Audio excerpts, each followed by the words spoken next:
E aí pessoal, Rainward The Watcher. Se você é um inscrito antigo, talvez você se lembre de quando eu fiz um vídeo narrando e explicando toda a história de Rainward. Rainward é um jogo indie fantástico desenvolvido pela Videocult, um jogo que é conhecido por sua dificuldade e sua história enigmática, que é contada não através de diálogos, mas principalmente através de elementos que você pode observar nos mapas. Eu nunca escondi que eu gosto bastante de Rainward, e não é à toa que eu fiz um vídeo cobrindo o jogo base e todas as campanhas da DLC Downpour. Por isso, quando eu descobri que Rainward ia receber uma nova DLC, eu fiquei muito hypado. Porém, quando eu finalmente pude jogar a DLC, eu fiquei sem palavras para descrever a decepção que eu estava sentindo. No vídeo de hoje a gente vai dar uma olhada na nova DLC do Rainward chamada The Watcher, e eu vou explicar nesse vídeo porque essa DLC é fundamentalmente quebrada e porque eu estou decepcionado. Em março de 2024, a Videocult soltou o primeiro trailer do que seria a nova DLC de Rainward, que seria chamada de The Watcher. Uma DLC que prometia entregar uma experiência completamente nova e inovadora, trazendo novas regiões e criaturas para o mundo de Rainward. Diferente da última DLC, Downpour, que introduziu várias campanhas ao jogo, The Watcher ia ter apenas uma única campanha, com a promessa de que essa campanha seria algo inesquecível e completamente único. Quando eu vi isso, eu já fiquei um pouco cauteloso. Afinal, na DLC anterior, eles tinham entregado mais de 5 campanhas, todas muito boas, e eu até cobri elas aqui no canal. Como dessa vez eles iam lançar apenas uma campanha nova, essa campanha teria que ser realmente extraordinária. Algo que valesse por 5 campanhas diferentes. Afinal, a DLC atualmente está sendo vendida pelo mesmo preço de Downpour. De início, eu temi que os devs não conseguiriam entregar o que estavam prometendo e eu não sabia ao certo o que esperar de The Watcher. Porém, mesmo assim, eu resolvi dar uma chance. E foi no dia 28 de março desse ano que a DLC finalmente foi lançada e eu finalmente pude jogar essa DLC depois de contar os dias para o lançamento. Mas e aí?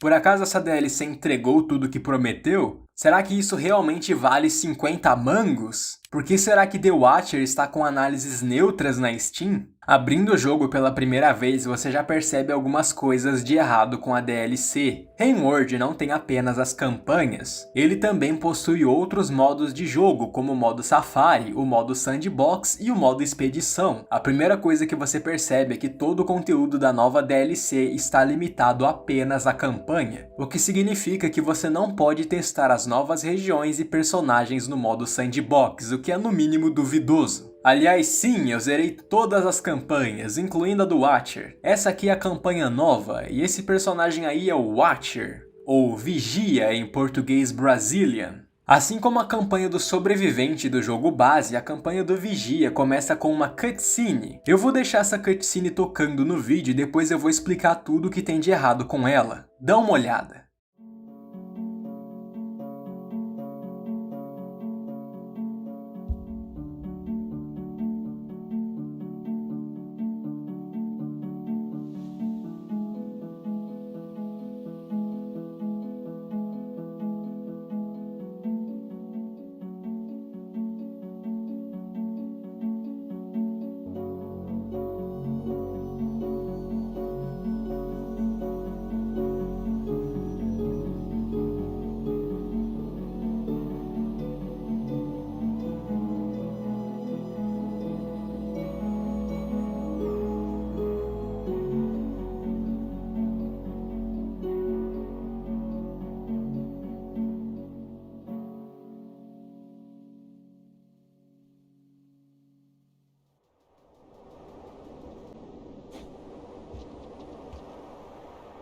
Parece que o jogo começou, né? A campanha começa com essa cutscene que você acabou de assistir. Nela, o nosso protagonista, Slug Cat aí, estava descansando com sua família quando eles são atacados por outro Slug Cat sem um motivo aparente. A família do Watcher decide retaliar e enfrentar o perigo, porém o nosso herói decide se esconder nas sombras e apenas observa a luta. E de repente, o jogo começa. O jogo simplesmente te solta no mundo de Rainward. Certo, por onde eu começo? Eu acho desnecessário dizer que se você vai fazer uma campanha que começa com uma cutscene, ela obviamente tem que ser bem objetiva e informativa. Como eu já disse, a campanha do sobrevivente também começa com uma cutscene, e ela, apesar de ser curta, te diz tudo o que você precisa saber sobre o sobrevivente. Ele era um animalzinho comum que foi separado da sua família em uma tempestade, e por isso você deve explorar um ambiente hostil para encontrar sua família. Simples, rápido e direto ao ponto. A cutscene do Watcher não nos diz absolutamente nada de quem nós somos e o que temos que fazer. Aparentemente o Vigia presenciou a morte da sua família, então você pode estar pensando que ele está buscando vingança, certo? Eu já te adianto que não. Essa cutscene inicial não tem absolutamente nada a ver com a história do Vigia. A família e o agressor que aparecem no começo da história não vão mais aparecer na DLC, e não parecem ter deixado impacto nenhum no Vigia. Se o jogo simplesmente tivesse me soltado no spawn sem essa cutscene, eu estaria igualmente confuso, afinal a cutscene mostra várias coisas, mas não te diz nada. A parte boa é que o jogo te solta no mapa do jogo base, e por já estar bem familiarizado com esse mundo, eu fiz a coisa mais óbvia de se fazer e comecei a procurar pelos ecos. Os ecos, para quem não se lembra, são aqueles seres gigantescos que servem como prisioneiros espirituais do mundo. Eles são um dos poucos personagens que realmente falam com você, e eu estava esperando que talvez eles pudessem me dizer quem eu sou e o que eu tenho que fazer. Diferente do Vanilla, que tem vários ecos diferentes, a DLC do Watcher tem apenas um que vai aparecer durante o jogo inteiro. Esse personagem aí se chama Spinning Top. Ele é o eco da DLC e é o personagem que você vai ver durante a história inteira. E aqui nós já encontramos outro grande problema dessa DLC, a lore e os diálogos. Os ecos, que no jogo base eram conhecidos por serem personagens extremamente enigmáticos e sábios, foram reduzidos a lixo radioativo nessa DLC. Eu poderia te dar 1000 anos para tentar adivinhar sobre o que é o primeiro diálogo da DLC e você ainda assim não iria acertar. O primeiro diálogo que você tem na campanha do Vigia é sobre fezes. Não, eu não estou zoando. Você começa o jogo sem fazer a mínima ideia de quem você é ou o que está procurando. E o único personagem que poderia responder suas dúvidas decide zoar o seu personagem porque ele caga. Momento lore aqui, meus amigos. Agora a gente sabe que canonicamente os animais de Rainworld defecam. Eu simplesmente fiquei de queixo caído quando li o primeiro diálogo. Eu não podia acreditar que a Videocult tinha tentado meter um toilet humor num jogo como Rainworld. Eu sei que você já deve ter contraído hepatite C assistindo esse vídeo, mas deixe esse diálogo servir de exemplo de como vai ser a personalidade do Spinning Top daqui pra frente. Um personagem raso e vazio com uma risada irritante que é extremamente infantil e que ocupa o cargo do que deveria ser um personagem sábio e misterioso. Isso é o equivalente de você fazer um jogo de Half-Life, mas substituir o G-Man pelo palhaço Gozo. Rise and Shine, Mr. Freeman. Sendo justo com o jogo, essa parte inicial da campanha não é ruim. Andando por aí, você descobre que o Rot estava consumindo as regiões do jogo. Se você não sabe o que é o Rot, assiste meu vídeo de lore.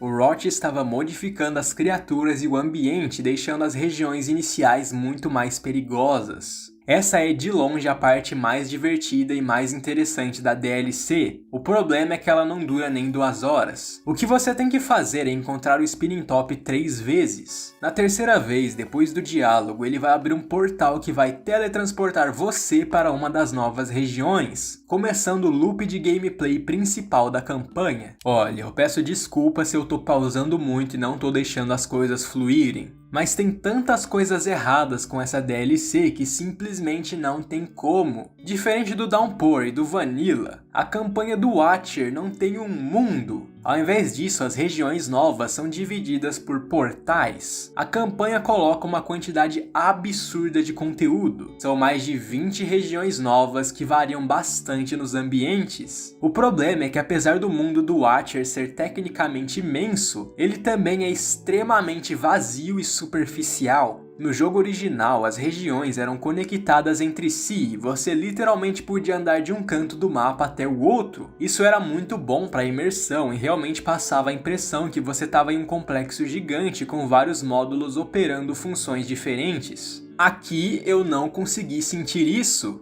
Várias pessoas já falaram e isso é verdade. Os mapas novos parecem bem mais um randomizer ou um museu de artes do que um mundo novo de fato. Existe zero de consistência entre as regiões, uma hora você tá numa terra congelada e depois está caminhando por um deserto escaldante e as criaturas novas também renunciaram às qualidades do Vanilla. RimWorld era muito conhecido por simular um ecossistema vivo. Você sentia jogando que o mundo não girava em torno do seu personagem. Os outros animais interagiam entre si e com o ambiente. Você até acompanha o Slug Cat, mas estava muito longe de ser o centro das atenções. No mundo de RimWorld, você era um animalzinho lutando pela sobrevivência assim como todos os outros, e isso era muito foda. Porém, na campanha do Watcher, as coisas ficaram bem mais superficiais e estranhas. A maioria dos animais não interagem entre si. Por exemplo, nessa região é possível encontrar esses gafanhotos que atacam tudo que se mexe. Você deve estar imaginando que a vida nesse lugar se adaptou para sobreviver a esse ambiente extremo, certo?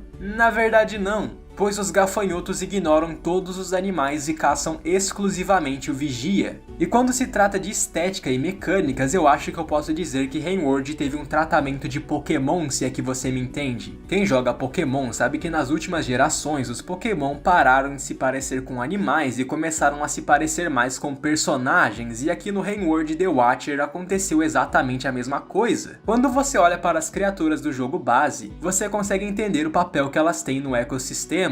São animais razoáveis e você consegue imaginar esses seres vivendo em um ecossistema real. Porém aí chega a campanha do Vigia e coloca um lagarto com um escudo de gelo que atira um raio laser pela boca que mata instantaneamente tudo que toca.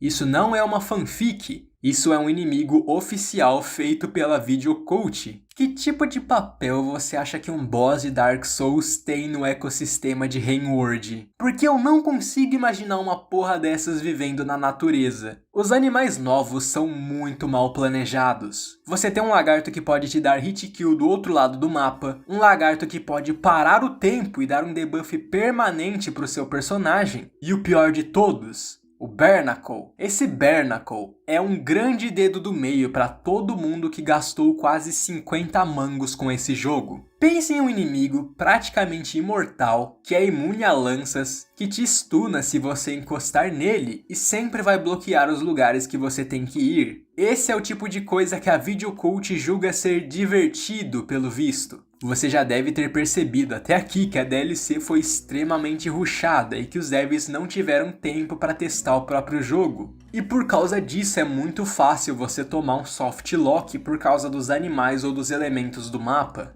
Olha só, pessoal, ó. Acabei de tomar um soft lock aqui, porque eu não consigo voltar. Eu não consigo voltar para onde eu vim. Essas mariposas aqui, elas estão cobrindo o caminho que eu tenho que usar para sair de onde eu tô. Olha, eu não consigo voltar, ó. E eu também não consigo avançar porque tá ventando no mapa. E o meu personagem não passa daqui, ó. Como é que eu vou sair daqui, mano? Eu vou ter que me jogar.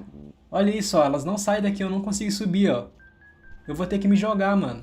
As regiões novas também não são muito boas. Não me entenda errado, elas são graficamente lindas. Porém algumas são extremamente mal projetadas e parecem não ter sido testadas. Eu tenho alguns problemas de visão e em vários momentos eu tive que pausar o jogo pois eu simplesmente não sabia mais o que estava acontecendo na minha tela. Olha isso, mano. Tenta achar o Slug Cat aí se tu for o bom. As regiões novas são cheias de buracos que te matam e becos sem saída. Além de mecânicas super necessárias como lagos hit kill e ventanias que não deixam você avançar. Quando você junta isso com o fato de que você não faz ideia de onde tem que ir ou o que tem que fazer, você acaba tendo uma experiência nojenta que vai te estressar muito mais do que vai te divertir. Algumas pessoas tentam defender a DLC dizendo que RimWorld já era conhecido por ser um jogo difícil e que se sentir perdido faz parte da experiência de RimWorld. Isso até que é verdade, porém a forma que isso foi feito aqui é rasa e asquerosa. De fato, a ideia de Rainworld é que você controla um animalzinho pequeno em um ambiente hostil e desconhecido onde tudo quer te matar. Porém, o Vanilla e o Downpour deixavam bem claro quem era o seu personagem e o que você deveria fazer. A campanha do sobrevivente do monge tem um overseer que te guia para o objetivo e mostra onde estão os perigos. A campanha do santo te dá uma indicação visual toda vez que você entra numa região com um eco. A campanha da artifício deixa bem claro que ela está procurando por vingança. A do lanceiro diz logo na tela inicial que você é um mensageiro e o caçador começa o jogo com um item que indica onde você deve ir. A campanha do vigia não tem nada disso, nada te diz o que você deve fazer. A única coisa que você tem é uma cutscene que não está relacionada com a história e um eco que ri de você porque o seu personagem faz cocô. Uma coisa é dar para o jogador algumas dicas subliminares do que ele deve fazer e deixar que o jogador use essas dicas para encontrar seu próprio caminho. Outra coisa é não dar porra nenhuma pro jogador e ainda cobrar 50 mangos por isso. Outro grande problema é a escrita. A lore aqui é praticamente inexistente e o pouco de lore que nós temos é fraco e superficial. Para você ter noção do quão fraco é a escrita dessa DLC, alguns encontros com o Spinning Top ele não vai te dizer nada. Tipo, absolutamente nada. Imagina você ficar quase 1 hora tentando atravessar essas regiões de terceira categoria só para encontrar o Spinning Top e esse gênio da comédia meter um diálogo insano como 3 pontinhos. Outra coisa que acontece é que aparentemente o Spinning Top pode dar superpoderes para os animais, já que depois de encontrar ele pela segunda vez, ele vai te dar uma habilidade nova que permite que você fique invisível. Essa habilidade soa muito legal no papel, mas no jogo é extremamente mal implementada. Ficar invisível tira toda a graça do jogo, afinal os animais não param de ver você e na verdade começam a te ignorar. Você pode fazer barulho, pular, atacar, jogar pedra, dar um tapa na bunda deles, não importa. Enquanto você estiver invisível, os outros animais vão ignorar você completamente. É algo tão mal programado que eu simplesmente evitei de usar essa habilidade quando estava jogando, pois simplesmente não era divertido. Voltando pro jogo, o que você tem que fazer agora que está nas regiões novas é encontrar o Spinning Top 9 vezes. Ele vai aparecer em salas específicas das regiões novas e boa sorte tentando encontrar ele, já que viajar entre as regiões é algo confuso e tedioso. Você precisa usar esses portais para viajar entre as regiões. Não existe nenhuma indicação de para onde esse portal vai te levar, não tem nenhum símbolo ou uma cor diferente, nada disso.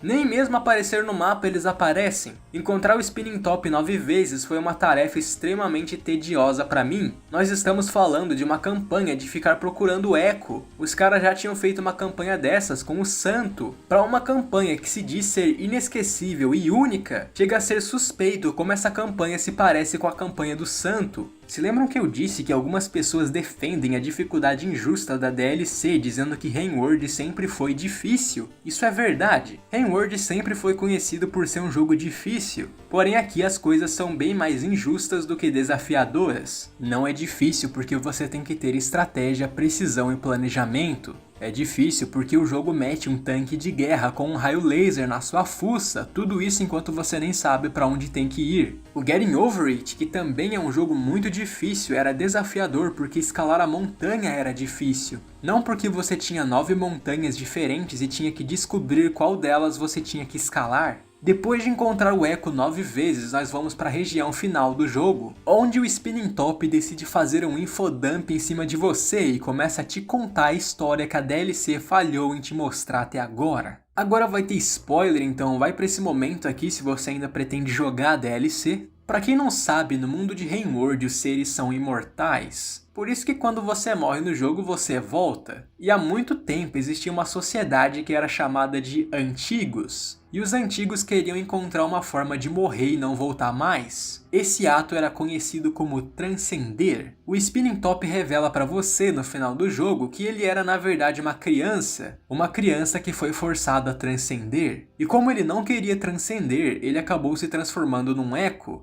Um ser que está preso entre a vida e a morte. Por algum motivo, o Spinning Top tem o poder de viajar entre linhas temporais e no final ele decide voltar para uma linha temporal onde os Antigos ainda estavam vivos. E quando ele chega lá, ele percebe que ninguém havia notado sua ausência, e então ele se despede de você e simplesmente morre de vez. E no final da campanha você tem o Vigia brincando com os brinquedinhos do Spinning Top. Esse é o final da campanha.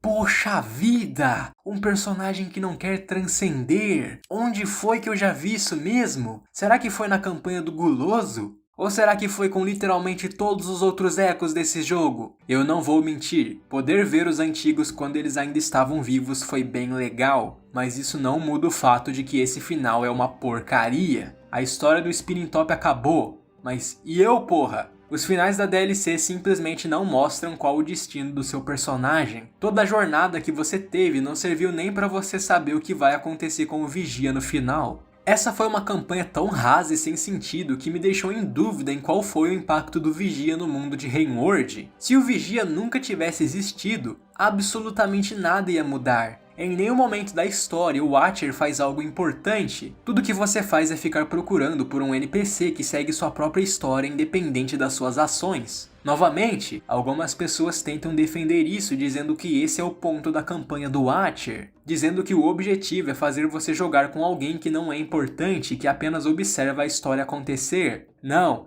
essa desculpinha não vai colar. Fazer um personagem que não é importante pro mundo não é uma desculpa para fazer uma história rasa e desinteressante. Se você pegar a Artifice do Downpour, você vai perceber que ela também não é importante para o mundo do jogo. Tanto que no meu vídeo de lore eu mal mencionei ela. Mas isso não significa que a campanha dela é rasa igual a do Watcher. Pelo menos na campanha da Artifice ela tinha sua própria história. Você acompanhava uma personagem que queria vingar a morte de seus filhos. E no fim, toda essa violência levou a Artifice a ter que decidir entre ver os seus filhos uma última vez antes de morrer, ou ter que viver com a culpa de ter exterminado uma raça. A campanha dela não era importante para a história principal, mas tinha seu próprio enredo dramático e emocionante, que mostra para o jogador o que acontece quando você deixa o ódio e a violência te cegarem. Mas e o Watcher? O que a campanha dele ensinou para você? Que cagar é errado? A coisa mais perto que essa campanha teve de ter uma história própria está na cutscene inicial da história, onde o Watcher assiste sua família morrer. Porém, essa cutscene não tem impacto nenhum no Watcher como personagem. Ele não saiu procurando vingança e nem tentou vencer esse trauma. Na verdade, a impressão que me deu com o final que eu peguei é que ele nunca se importou. Você pode até dizer que o Spinning Top tem uma história, que é ele ter sido forçado a transcender, mas como eu já expliquei, ele não revela isso até sua última aparição. E toda essa ideia de não querer transcender já estava presente na campanha do Gourmand, então não é um conceito novo. Quando eu terminei a campanha, eu não senti nada. O final é extremamente vago e insatisfatório. Eu adoro ficar teorizando e falando sobre a história dos jogos. Eu vou fazer um vídeo contando a história de Deltarune para você ter noção. Um jogo que tem 30 interpretações diferentes. Mas aqui, mesmo tendo toda essa paixão por contar histórias e teorizar, eu não me senti nem um pouco empolgado quando zerei o jogo. Eu acho que isso exemplifica muito bem o estado que tá a campanha. Devido a todos esses problemas, a recepção da DLC foi bem questionável, e tá pegando muito mal pra imagem de Rainward ser um indie desse porte com análises neutras na Steam. Mas francamente, eu acho que essa DLC merece o tratamento que está recebendo. Não é a pior coisa que eu já joguei, mas é uma DLC muito decepcionante que está sendo vendida por um preço extremamente inflacionado. Como que uma DLC que só coloca uma campanha medíocre e não adiciona nenhum conteúdo extra e nenhuma conquista pode vender pelo mesmo preço de uma DLC que coloca 5 campanhas muito boas e toneladas de conteúdo extra e lore? A coisa ficou tão feia que, se eu não me engano, a própria Videocult já admitiu que a DLC foi rushada e eles prometeram que vão lançar atualizações colocando mais conteúdo na DLC e consertando problemas. Eu acho interessante os devs estarem correndo atrás do prejuízo, mas essa DLC veio tão quebrada que eu duvido muito que atualizações podem consertar essa campanha. Se eles realmente lançarem novos conteúdos, finais e removerem bugs igual eles estão prometendo, vai ser fantástico, não me entenda errado. Mas a questão é que eu, como fã, não vou jogar isso. Rainward não é um jogo que você pode experienciar 2 vezes. Não tem como eu esquecer do final, dos diálogos, das localizações. Eu entendo que os devs estão tentando consertar as coisas, mas sinceramente já é tarde demais para isso. E antes de encerrar o vídeo, por favor, mantenha o respeito nos comentários. E não fique me insultando apenas porque eu não gostei de algo que você gostou. Se você curte a DLC, legal mano, sem problemas, eu não estou te impedindo de ir jogar mais. A questão é que eu, como jogador, tenho o direito de dizer quando algo não está do meu agrado, e essas críticas são saudáveis para quem está pensando em comprar o jogo. Então, por favor, mantenham o respeito nos comentários. É triste ter que dizer, esse vídeo contém críticas, como se você estivesse falando para um intolerante à lactose que o produto contém leite. Mas você sabe, algumas pessoas são alérgicas e RenWorld tem uma comunidade bem tóxica que acha que criticar é pecado. Basta você ir para as análises positivas que você vai ver um monte de gente debochando de todo mundo que criticou o jogo e deixou análises negativas. Pra você ter noção, eu até achei um cara que recebeu uma ameaça de morte por ter feito uma análise negativa na Steam, então todo cuidado é pouco. Mas eu acho que isso resume meus pensamentos sobre a DLC The Watcher. Eu acho que se a Videocoach conseguir de alguma forma consertar essa DLC, eu posso muito bem vir aqui e fazer outro vídeo falando sobre como ficou a DLC, mas sinceramente eles vão ter que fazer algum milagre muito grande para deixar uma DLC tão quebrada boa. Até lá nós vamos ter que aguardar, né? E eu espero que você tenha gostado desse vídeo. Por favor, mantenha o respeito nos comentários, não leve alguma crítica feita nesse vídeo pro lado pessoal. Deixa o like aí se você curtiu, se inscreve no canal. E é isso aí, pessoal. Até a próxima.